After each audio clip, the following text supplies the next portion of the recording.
ಓಂ ವಿಶ್ವಾನಿ ದೇವ ಸವಿತರ್ದುರಿತಾನಿ ಪರಾಸುವ ಯದ್ಭದ್ರಂ ತನ್ನ ಆಸುವ. ನನ್ನ ಸಮಸ್ತ ಬಂಧು ಭಗಿನಿಯರಿಗೆ ಡಾಕ್ಟರ್ ಸುಕುಮಾರ್ ಶಾಸ್ತ್ರಿ ಮಾಡುವ ವಂದನೆಗಳು.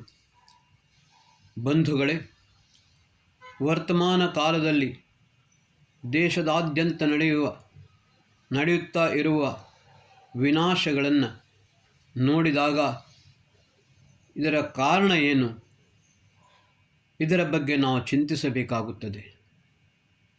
ಇವನ್ನು ಹಲವು ಆಯಾಮಗಳಿಂದ ನಾವು ಚಿಂತಿಸಬೇಕಾಗುತ್ತದೆ. ಬಂಧುಗಳೇ, ನಮ್ಮ ವೇದದಲ್ಲಿ ಇದಕ್ಕೆ ಮೂಲ ಕಾರಣಗಳನ್ನು ಹೇಳಿದೆ. ಮೊದಲನೆಯದಾಗಿ ಬಹುಪ್ರಜಾವಯ ನಿರ್ಯತಿ ಮಾಜಗಾಮ. ಯಾವ ರಾಷ್ಟ್ರದಲ್ಲಿ ಜನಸಂಖ್ಯಾ ವಿಸ್ಫೋಟವಾಗುತ್ತದೆ, ಪ್ರಜೆಗಳು ಅತ್ಯಧಿಕವಾಗುತ್ತಾರೆ, ಅದರಲ್ಲಿಯೂ ಕೂಡ ಆಸುರಿ ಪ್ರವೃತ್ತಿಯುಳ್ಳವರು ಅಧಿಕ ಸಂಖ್ಯೆಯಲ್ಲಿ ಆಗುತ್ತಾರೆ. ಆವಾಗ ರಾಷ್ಟ್ರದ ವಿನಾಶಕ್ಕೆ ಕಾರಣೀಭೂತವಾಗುತ್ತದೆ. ಎರಡನೆಯದಾಗಿ, ನಾನು ಮೊದಲೇ ಹೇಳಿದಂತೆ ವೈವಸ್ವತ ಮನು ಅಪೂಜ್ಯ ಯತ್ರ ಪೂಜ್ಯಂತೆ ಪೂಜ್ಯ ನಾಂಚ ನಿರಾದರ ತ್ರೀಣಿ ತತ್ರ ಪ್ರವರ್ತಂತೆ ದುರ್ಭಿಕ್ಷಂ ಮರಣಂ ಭಯಂ. ಯಾರ ಆದರ ಆಗಬೇಕು, ಸನ್ಮಾನ ಆಗಬೇಕು, ಗೌರವಿಸಬೇಕು, ಯಾರನ್ನು ನಾವು ಅನುಸರಿಸಬೇಕು, ಯಾರಿಂದ ನಾವು ಮಾರ್ಗದರ್ಶನವನ್ನು ಪಡೆದುಕೊಂಡು ಮುನ್ನಡೆಯಬೇಕು, ಅವರ ಅನಾದರ ಆಗುತ್ತದೆ, ಅವರನ್ನು ಕಡೆಗಣಿಸಲಾಗುತ್ತದೆ. ಮತ್ತು ಯಾರನ್ನು ನಾವು ದುಷ್ಟಂ ದೂರವರ್ಜಿತಂ ದೂರವಿಡಬೇಕೋ, ಯಾರ ಸನ್ಮಾನ ಸತ್ಕಾರ ಆಗಬಾರದೋ ಅವರನ್ನು ಸತ್ಕರಿಸಲಾಗುತ್ತದೆ, ಗೌರವಿಸಲಾಗುತ್ತದೆ, ಉಚ್ಚ ಸ್ಥಾನದಲ್ಲಿ ಕುಳ್ಳಿರಿಸಲಾಗುತ್ತದೆ. ಆವಾಗ ಆ ರಾಷ್ಟ್ರದಲ್ಲಿ ಸದಾಕಾಲ ಮೂರು ವಿಷಯಗಳು, ಮೂರು ಘಟನೆಗಳು ನಡೆಯುತ್ತಲೇ ಇರುತ್ತವೆ. ಮೊದಲನೆಯದಾಗಿ ದುರ್ಭಿಕ್ಷಂ, ಅತಿವೃಷ್ಟಿ ಮತ್ತು ಅನಾವೃಷ್ಟಿಯಿಂದ ಆಗುವ ದುರ್ಭಿಕ್ಷೆ. ಎರಡನೆಯದು ಮೃತ್ಯು, ಅಕಾಲ ಮೃತ್ಯು.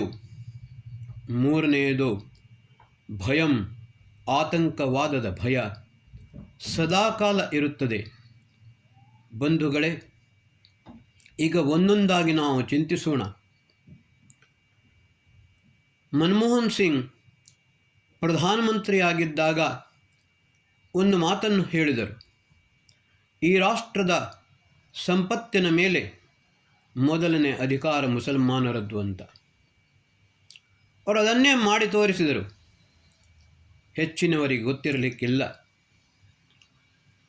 ವಿದ್ಯಾಭ್ಯಾಸಕ್ಕೋಸ್ಕರ ಎಲ್ಲರೂ ಎಜುಕೇಷನ್ ಲೋನ್ ತೆಗೆದುಕೊಳ್ಳಬೇಕಾಗುತ್ತದೆ.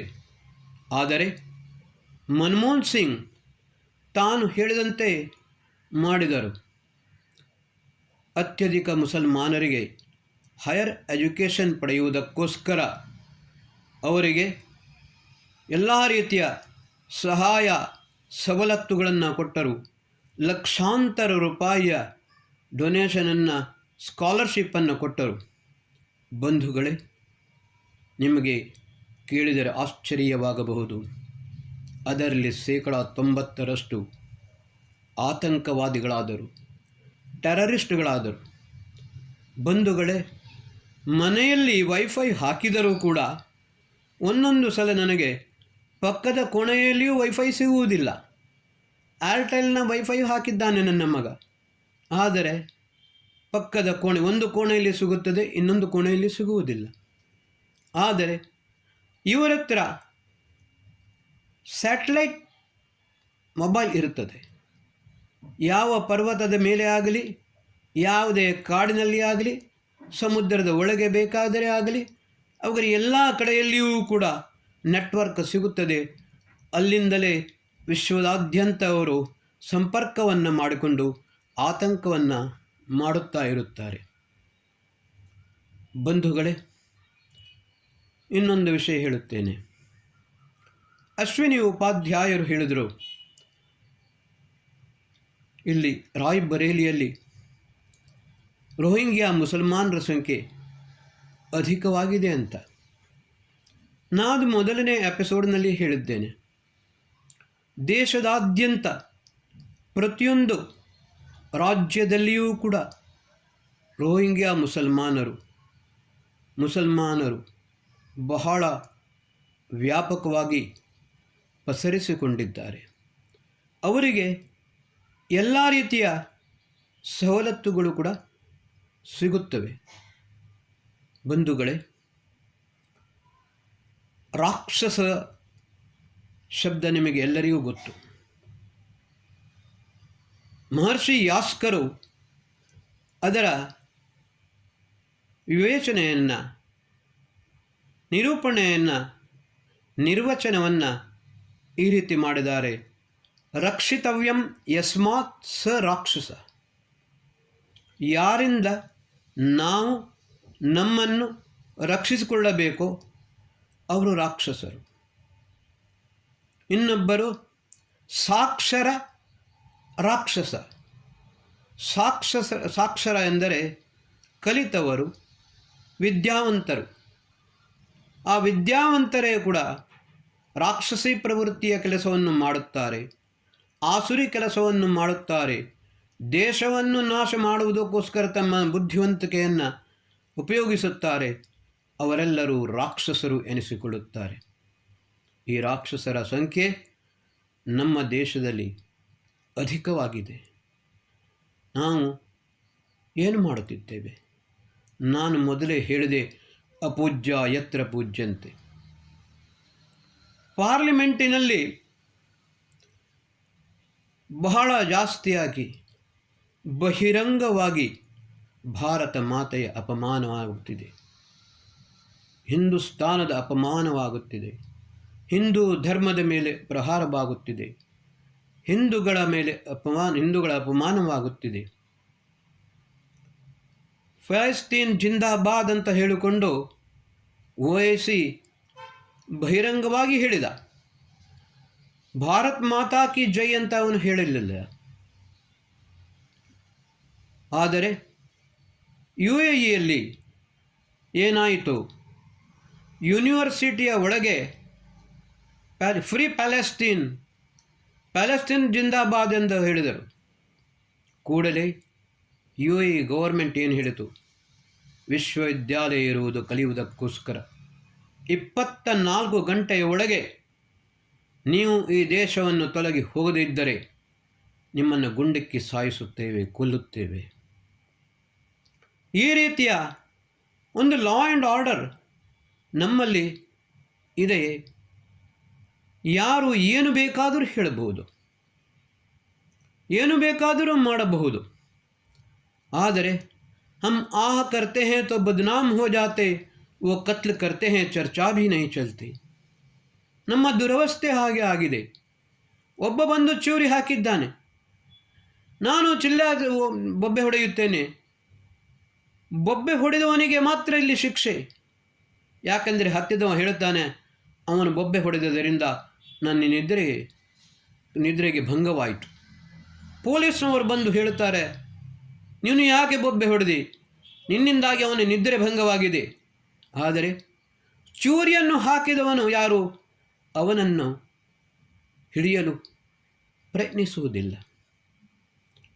ಕರ್ನಾಟಕದ ಜನರು ನಿದ್ರಿಸಿದ್ದಾರೆ. ಯಾರಿಗೂ ಏನೂ ಗೊತ್ತಿಲ್ಲ, ಏನೇನು ನಡೆಯುತ್ತಾ ಇದೆ ಎಂಬುದು ಅದರ ಬಗ್ಗೆ ಪರಿವೆಯೇ ಇಲ್ಲ. ಉತ್ತರ ಭಾರತದ ಚಾನೆಲ್ಗಳಲ್ಲಿ, ಹಿಂದಿ ಚಾನೆಲ್ಗಳಲ್ಲಿ ಒಂದು ವಿಷಯ ವಿಶೇಷವಾಗಿ ಚರ್ಚಿತವಾಗಿದೆ. ಡಿಬೇಟ್ಗಳು ಆಗಿವೆ. ಏನು ಎಂದು ಹೇಳಿದರೆ, ಕರ್ನಾಟಕದಲ್ಲಿ ಶಾಲೆಯಲ್ಲಿ ಶ್ರೀಕೃಷ್ಣ ಜನ್ಮಾಷ್ಟಮಿ, ನವರಾತ್ರಿ ಮತ್ತು ಗಣೇಶ ಚತುರ್ಥಿ ಉತ್ಸವವನ್ನು ಕಡ್ಡಾಯವಾಗಿ ನಿಷೇಧಿಸಲಾಗುತ್ತದೆ. ಇದರ ಆಚರಣೆಯನ್ನು ಮಾಡಬಾರದು. ಹಿಂದಿಯ ಹಲವು ಚಾನೆಲ್ಗಳಲ್ಲಿ ಡಿಬೇಟ್ಗಳನ್ನು ಕೂಡ ಮಾಡಿದರು. ಆವಾಗ ಒಬ್ಬ ಮುಸಲ್ಮಾನ ಆದರೂ ಕೂಡ ಸ್ವಲ್ಪ ಒಳ್ಳೆಯವ, ಅವನು ಒಂದು ಮಾತು ಹೇಳಿದ, त्योहारों का आचरण स्कूल में होना चाहिए और उनका महत्व क्या है वो बच्चों को पता लगना चाहिए. ನಾವು ಪರ್ವಗಳನ್ನು ಆಚರಿಸುವುದು ಯಾವುದಕ್ಕೋಸ್ಕರ? ಉದಾಹರಣೆಗೆ ನಿಮಗೆ ಹೇಳುವುದಾದರೆ ಗಣೇಶ ಚತುರ್ಥಿ ಉತ್ಸವ. ಗಣೇಶನ ಪ್ರತಿಮೆಯನ್ನು ನಾವು ಪ್ರತಿಷ್ಠಾಪಿಸುತ್ತೇವೆ, ಆದರೆ ಅಲ್ಲಿ ಕೆಲವು ನಿಬಂಧನೆಗಳಿವೆ. ಒಂದು ಕುಟುಂಬಕ್ಕೆ ಒಂದೇ ಗಣೇಶನ ಮೂರ್ತಿ ಇರಬೇಕು, ಏಕೆಂದರೆ ಆ ಕುಟುಂಬ ಒಂದಾಗಿರಬೇಕು, ಒಗ್ಗಟ್ಟಾಗಿರಬೇಕು. ಸಾರ್ವಜನಿಕ ಗಣೇಶೋತ್ಸವ ಒಂದು ಸಮಾಜ ಒಗ್ಗಟ್ಟಾಗಿರಬೇಕು. ಬಾಲಗಂಗಾಧರ ತಿಲಕರು ರಾಷ್ಟ್ರವನ್ನು ಒಗ್ಗೂಡಿಸುವುದಕ್ಕೋಸ್ಕರ ಈ ವಿಶೇಷವಾಗಿ ಗಣೇಶ ಚತುರ್ಥಿ ಉತ್ಸವವನ್ನು ದೇಶದಾದ್ಯಂತ ಆಚರಿಸಲು ಹೇಳಿದರು, ಸ್ವತಃ ಆಚರಿಸಿ ತೋರಿಸಿದರು. ಬಂಧುಗಳೇ, ನಾವು ಅರ್ಥ ಮಾಡಿಕೊಳ್ಳಬೇಕು, ನಮ್ಮ ರಾಷ್ಟ್ರವನ್ನು ಯಾವ ರೀತಿ ರಕ್ಷಿಸಬೇಕು. ಶ್ರೀಕೃಷ್ಣ ಹೇಳಿದ್ದಾನೆ, ಅವಶ್ಯಮೇವ ಭೋಕ್ತವ್ಯಂ ಯತ್ಕರ್ಮ ಶುಭಾಶುಭಂ.